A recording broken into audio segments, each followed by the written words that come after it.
Stort TV, o canal dos negócios.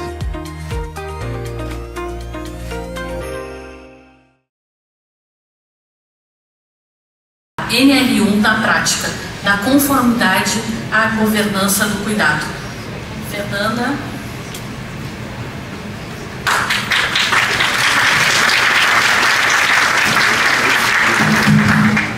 Tudo bom? Boa tarde. É um prazer estar aqui com vocês para falar desse tema, né? Aliás, não se fala em outra coisa a não ser desse tema. E, de fato, é um tema que nos convida, né, a refletir e pensar sobre o sistema organizacional. Que, como toda nova legislação que surge, ou norma, né, a gente tem um período aí de entender, né, o que o legislador quis, ou que vai ser fiscalizado, e ao fim e ao cabo, o que realmente vai chegar, que é o que o judiciário vai interpretar. E, de fato, a gente tem ainda muitas dúvidas, né, a respeito de como que essa implementação vai acontecer, ou o que vai se entender de evidência, enfim, de uma série de questões.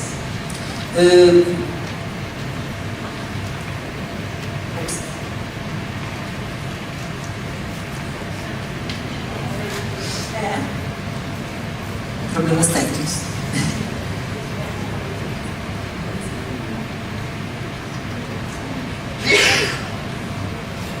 Aí. Tá bom.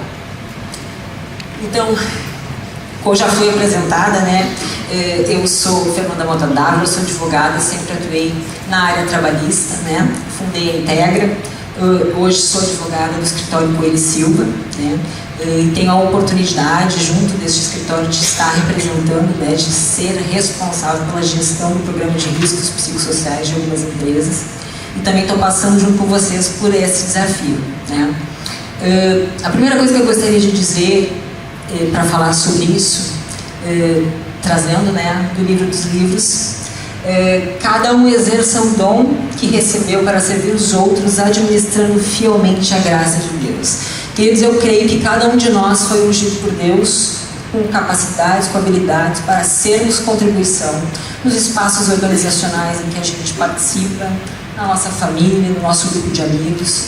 Todos nós temos capacidades e potências capazes de transformar ou de levar esses espaços à excelência.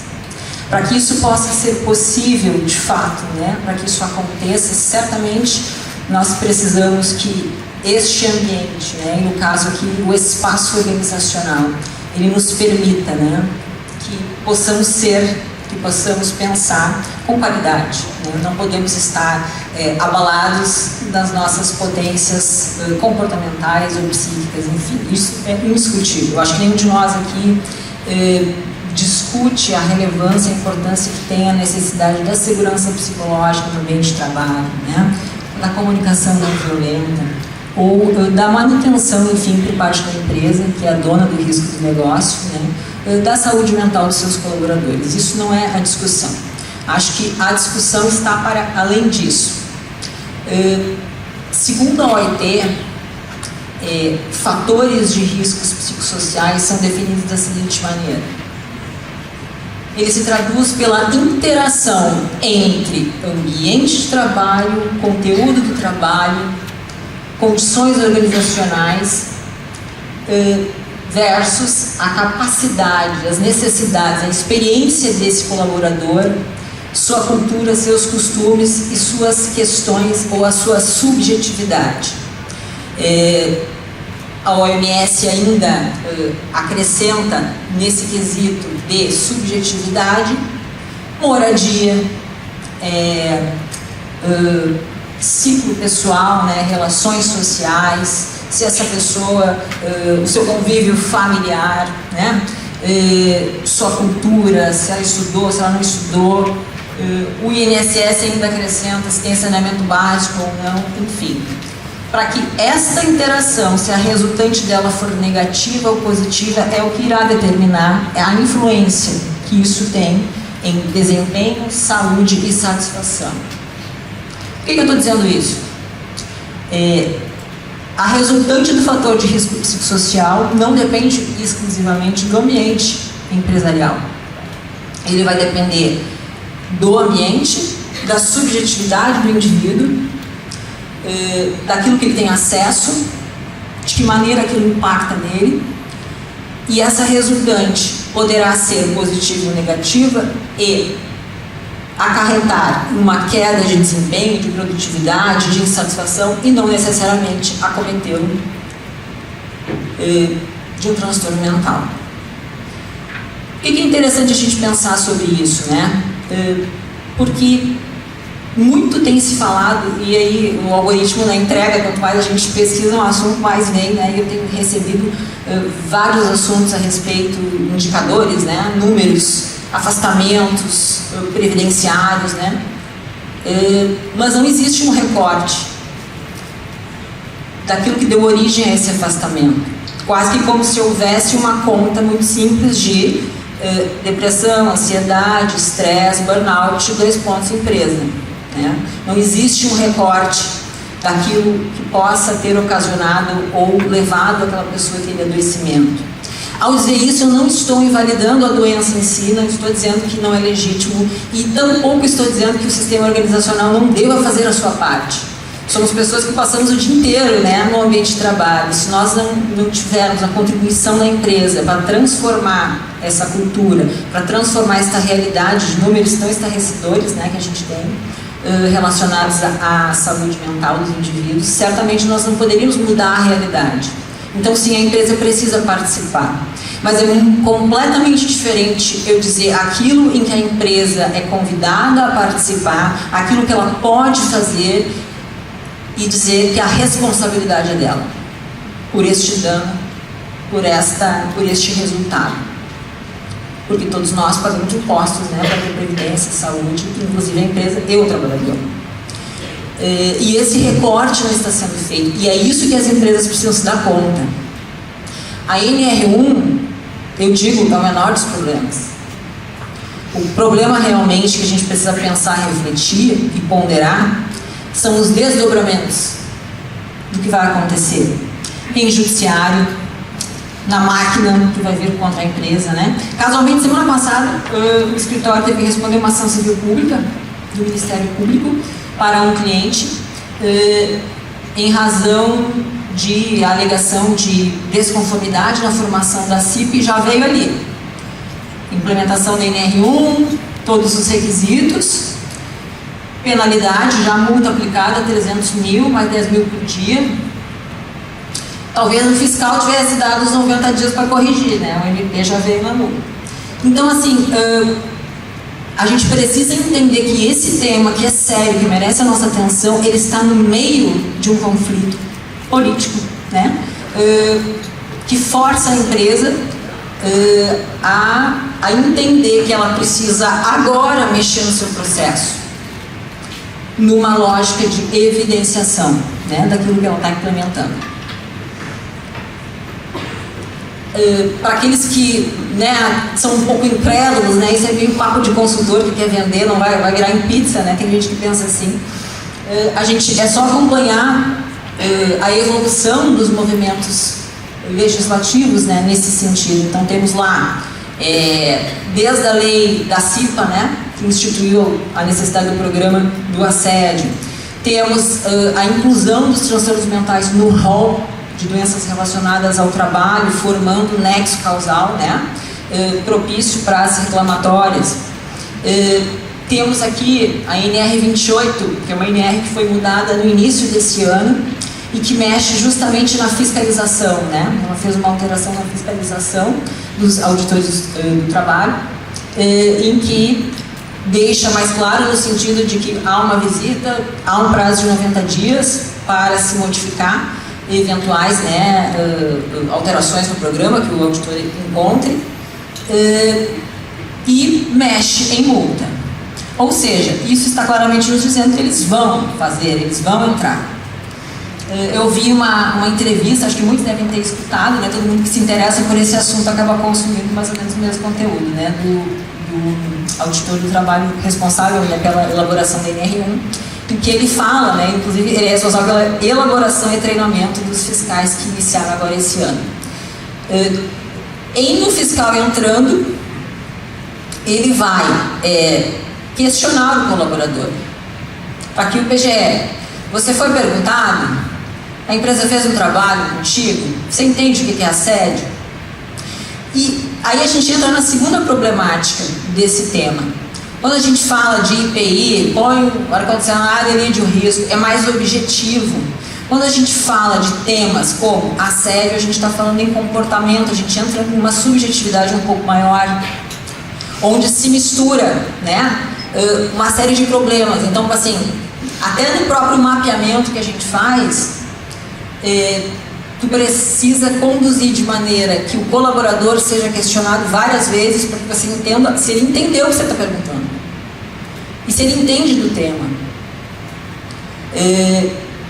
Só que no momento que o fiscal perguntar, ele abre o leque, né, para que a resposta de lá possa passar por uma incompreensão do próprio assunto. As pessoas não têm informação, né? Então a gente precisa de fato olhar para isso com uma importância bem significativa no sentido de desenvolver um trabalho. E aqui eu quero dizer o seguinte, qual é a visão mais acertada, né? A gestão dos riscos psicossociais, ela tem que ser da empresa. Podemos ter a Fundação Carlos Chagas da Vida fazendo o nosso PGR enquanto documento, que é um trabalho sério e importante, mas ele é só o PGR. A gestão do risco psicossocial tem que ser da empresa, ela tem que estar à frente disso. Ela tem que fazer essa integração com RH, com SST, com jurídico, com compliance, porque desta forma ela vai ter a real dimensão desses fatores de risco. Exemplo, muitas empresas utilizam um banco de horas. A validade do banco de horas, vocês sabem, depende da legitimidade dele, né, de alguns requisitos legais. Imagine lá, aí o fiscal vai entrar, ele vai aplicar o questionário, provavelmente dentro da lógica do HSIT, onde tem aquelas 35 perguntas, e ele pergunta: você consegue dar conta do seu trabalho até o final do dia? Você se sente pressionado? São perguntas legítimas e de fato, para mapear, né, a percepção do indivíduo, como vai, né, a saúde mental dele. Mas ela é subjetiva, ela é ampla. Imagine você, aí o auditor entrou para fins de NR1, só que aquela empresa, ela já tem um TAC. Ela já tem problemas relacionados, ou ela opera, né, dentro de uma lógica daqui a pouco um pouco mais complicada, na própria operação, né, de jornada, tem negociação com o sindicato, enfim. Para que haja uma tese jurídica dizendo: olha, a empresa já até foi alvo de auditoria do trabalho, se detectou, né, muitos colaboradores numa carga horária, numa jornada excessiva, a invalidade ou a possível invalidade, né, do banco de horas se torna muito fácil, né? Então a gente precisa, eu estou dando um exemplo de dizer assim, de que maneira que a gente olha para isso, desta forma, entendendo que não é só um questionário, que não é só uma auditoria fiscal para fins de NR1, ela tem que estar conectada com outros processos da empresa. Ela tem que estar conectada com a gestão de remuneração, porque é a percepção do indivíduo. Ela tem que estar conectada com as avaliações de desempenho. Ela tem que corresponder, né, a essa lógica. Então, essa visão sistêmica, onde eu integro desde o meu mapeamento, porque estas outras áreas vão ter os seus mapeamentos de risco, como disse a Laira aqui no início, né, elas já trabalham com risco. E eu vou rodar o meu mapeamento considerando esses fatores, como algo integral. E aí eu sempre digo assim, a gente pode trabalhar em duas perspectivas, e a minha fala aqui vai se traduzir nessas duas, né? A gente tem a conformidade, que é quando a empresa faz aquela pergunta: o que precisa ter? Sabe quando eles perguntam, o que precisa ter para NR1? Bom, é o que eu chamo do mínimo legal, é entender, de fato, que existe um mínimo legal, que também faz parte, né, da legalidade. E aqui a gente tem a gestão jurídica sistêmica.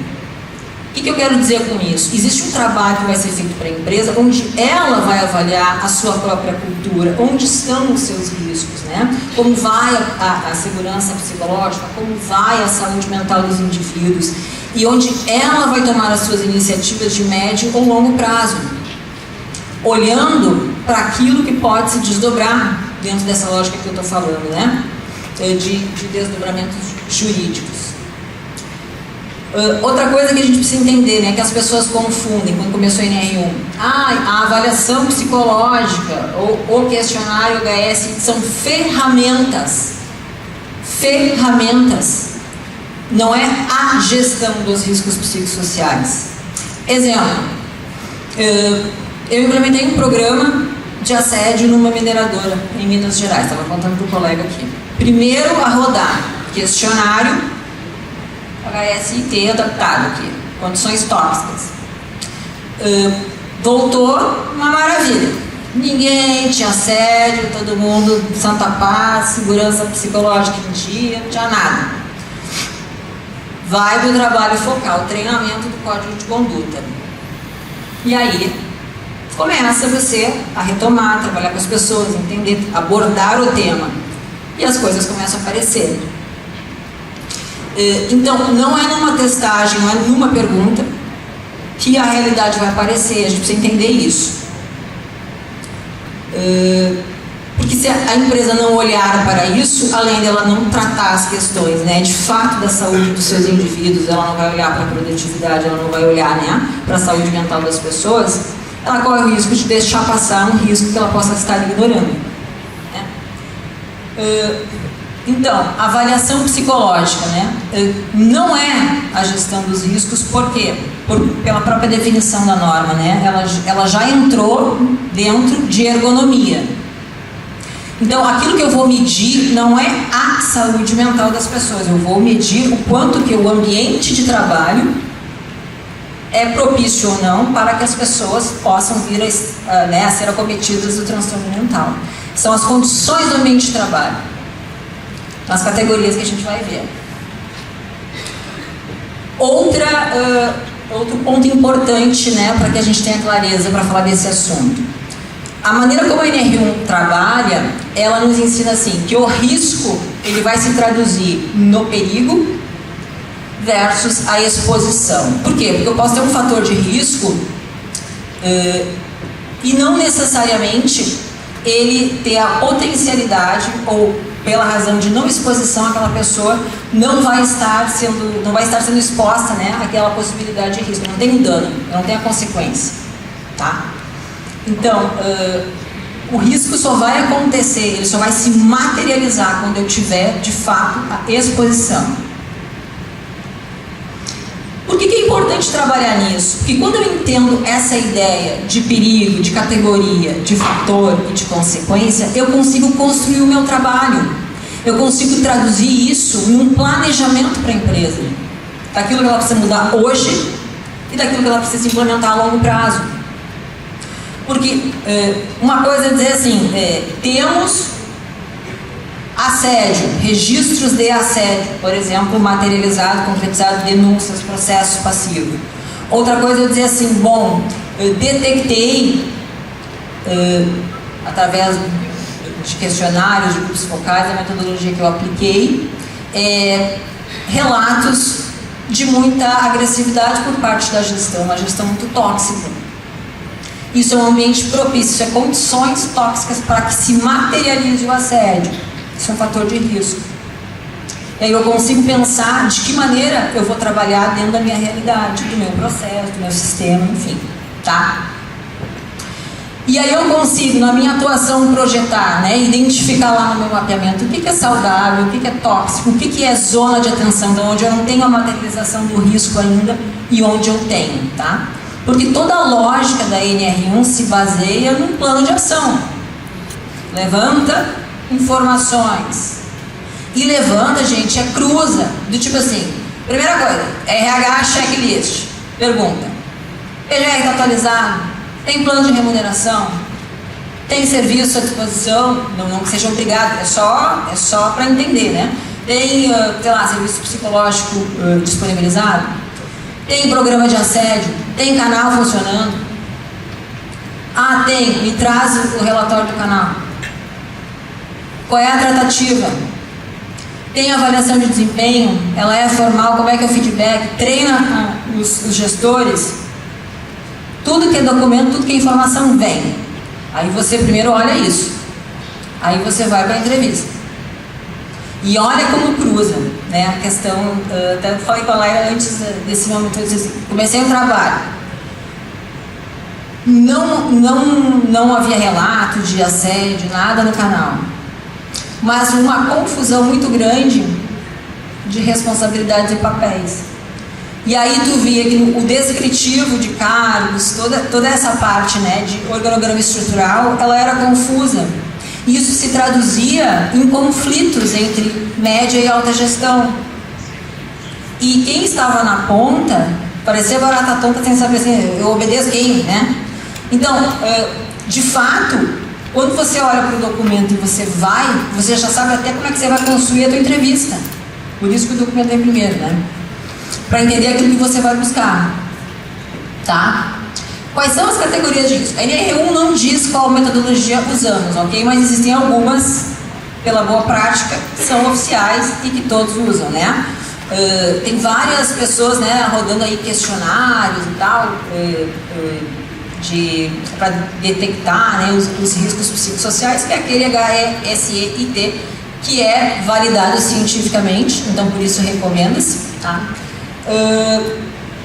E a ISO 45003 é aquela que fala sobre, né, a gestão dos riscos psicossociais. Ela trabalha não de maneira taxativa, mas de uma maneira, né, organizada nessas grandes categorias, tá? Organização do trabalho, papéis e responsabilidades, liderança e gestão, relações socioprofissionais, violência ocupacional ou exposição a sofrimento, reconhecimento, mudanças organizacionais, interface, trabalho, vida. Eu, Fernanda, coloquei segurança psicológica e comunicação saudável identificado por uma questão de metodologia. Ela não nomina assim, por isso eu destaquei. Mas ela não é taxativa, você pode construir da maneira que você quiser. O que é interessante entender isso aqui? Porque daqui vai partir o trabalho da gente. A partir dessas categorias, eu vou entender de que maneira eu vou levantar as minhas informações, quais são os processos que eu vou mapear, quais são os fatores de risco e os perigos que eu posso vir a encontrar dentro dessas categorias, passando por processo, passando por política e passando por cultura. Então pensa assim, só para ficar mais claro, que eu sei que o exemplo concretiza o tema. Se a gente pensar organização do trabalho, né? Então, dentro de organização do trabalho, eu vou medir, avaliar e entender o meu risco a partir de tudo aquilo que diz com a organização do trabalho, ou seja, processo, política, gestão de pessoas, né? Ambiente. Então, dentro da categoria organização do trabalho, eu tenho quais fatores, por exemplo? Sobrecarga de trabalho. Aí eu vou entender se há ou não na empresa metas incompatíveis com os recursos disponíveis, volumes de tarefa acima da capacidade, pressão constante por produtividade. Isso são fatores de risco. Exemplo, operador com múltiplas frentes simultâneas sem suporte. Importante a gente entender que quando encontra-se um risco, não se está dizendo elimina-se o processo ou a atividade. Mas a gente precisa identificar para que a empresa possa lançar mão da ação que irá mitigar ou afastar aquele risco. Vocês lembram quando saiu aquela NR para o pessoal do call center, né? Começou a ter muita reclamatória para as pessoas que trabalhavam nessa atividade, porque elas recebiam muitos xingamentos, né? O pessoal que liga para vender e tal. E aí se criou na NR17 a necessidade das pausas. Porque as pessoas que passavam, né, que eram expostas, né, a longas horas assim, naquelas ligações, recebendo xingamentos e tal, tinham agravos, né, na sua saúde mental. E a partir disso, de tanta provocação judiciária, enfim, se identificou a necessidade de desenvolver essa NR. Por que eu trouxe esse exemplo? Para dizer, ninguém acabou com a atividade do call center, se trouxe a necessidade da pausa intermitente. Então, quando se identificar lá, né, algum risco materializado ou alguma condição tóxica, a empresa vai entender se a estratégia dela vai ser, né, atenuar aquela situação ou eliminar se ela entender que é necessário. Tá. Ritmo de trabalho intenso, né? Então, trabalho contínuo sem pausas, pressão de tempo por exigência de produtividade. São tudo exemplos que dizem respeito à organização do trabalho. Jornadas prolongadas, turnos inadequados, né? Dimensionamento de jornada. E aí, por que a gente tem que ter a visão assim do todo, né? Aquele que tem a visão do todo, essa jurídico-sistêmica, ele vai entender de que maneira ele vai mexer. Se vai ser interessante ou não para a empresa alterar o dimensionamento das equipes, se ela vai fazer um acordo com o sindicato, o que é viável financeiramente, o que é viável do ponto de vista até operacional, né, daquele processo, e até inclusive os recursos que a empresa tem para disponibilizar, né, se vai ser usada uma tecnologia, enfim, né. Falta de priorização de tarefas, né? É um dos aspectos que a ISO traz, né? Então, demandas simultâneas sem critério, mudanças constantes de prioridade. Então, aquilo que eu disse da confusão, né? Recebendo ordens divergentes. Sobrecarga cognitiva, então pessoas que trabalham são acessadas com informação ao mesmo tempo, né? Tipo aqueles operadores de avião, né? Então, quais são as soluções que a gente vai poder lançar mão para elidir esse risco? Quando a gente pensa em conformidade, que eu disse assim, o que tem que ter, né? Primeira coisa, assim, básico, né? Como já temos uma CIPA anterior, desculpa, a lei, né, da CIPA mais A, então já temos um programa de assédio vigente e que já exigia o canal de denúncias. Se o fiscal entrar lá, a primeira coisa que ele vai perguntar, aliás, desculpa, antes dele entrar ele já olhou o E-Social, então ele já sabe naquela empresa quais os afastamentos por doença, né, por transtorno mental, ele já olhou todas as informações que o E-Social nos permite, tá? Antes dele entrar lá. Aí quando ele entrar ele vai dizer, relatório do canal de denúncias. Aí a gente traz bonitinho o relatório, mas ele vai olhar e vai dizer, tá, qual foi a tratativa aqui? Qual foi a apuração? O que a empresa fez? Tá? Isso não sou eu que está dizendo, é o homem lá que criou a NR1, tá? Controle do dimensionamento da jornada. Isso aqui precisa estar dentro lá dos indicadores de monitoramento do programa, não pela questão financeira, veja, não estou falando aqui se paga ou não paga, é pelo excesso da jornada, porque isso aqui vai ser cruzado, entende? Lá com o E-Social, para ver quantas pessoas se afastaram, lá pelo CDF, e aí isso mais a informação, jornadas extensas, trará para o fiscal a leitura de que as pessoas expostas a uma carga horária excessiva podem estar se afastando em razão disso, entendeu? Então, isso aqui tem que estar no monitoramento. Programa de assédio precisa ter política implementada, precisa ter programa, precisa ser efetivo. E política não é só escrever a política, né? Para que a política ela não seja, né, uma folha de papel ou um quadro na parede, ela precisa ser traduzida num processo. Ela tem que ser real, né? Ela tem que culminar ela tem que estar linkada com procedimentos operacionais, ela tem que estar linkada com consequências, política de consequências, tá? Lembrando que ele vai perguntar para a pessoa, né? Você sabe o que é o assédio, né? Então, programa de assédio, envolvimento dos colaboradores, evidenciação. Então, a grande ideia aqui, a empresa precisa evidenciar os seus passos. Evidenciar os seus passos. Então, evidenciar os treinamentos, evidenciar o histórico funcional das pessoas, suas avaliações, né? Para que ela possa estar constituindo, né, a evidência, claro, do seu agir, do seu correto agir, né, em relação à gestão. E lembrando que aquilo que nos falta na NR1, ela linka o PGR dos riscos psicossociais com a NR17 da ergonomia, que determina o que a gente precisa. E isso tem que estar evidenciado. O fiscal vai querer entender isso. Como você levantou os riscos? Tá aqui, passei esse checklist. Isso foi quantitativo ou qualitativo? Ó, aqui eu rodei o HSEIT para todos os colaboradores, está aqui a resposta. Aqui eu fiz tantos grupos focais compostos por tais grupos funcionais, o trabalho desenvolvido foi esse, a dinâmica aplicada foi esta, está aqui o resultado, as entrevistas, o meu parecer.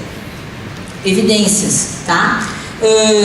Identificação dos perigos e aí, por consequência, né, a classificação desse risco a partir de uma avaliação de severidade e de impacto. E por fim, o que o fiscal vai querer entender, né? Qual é o plano de ação? Quais são as medidas que a empresa decidiu implementar? Quando a gente fala de gestão jurídico-sistêmica, que eu digo isso aqui é para a empresa tem que ter a matriz dela. Eu, inclusive, digo o seguinte, pessoal, nos programas que eu participo, não colide, né, a atividade lá do parceiro que faz o PGR, porque a matriz dele será uma e a nossa outra. No sentido, assim, da inteligência da empresa, daquilo que ela quer implementar, daquilo que ela quer projetar a longo prazo, né? Poderá ser feito em conjunto, sim, né?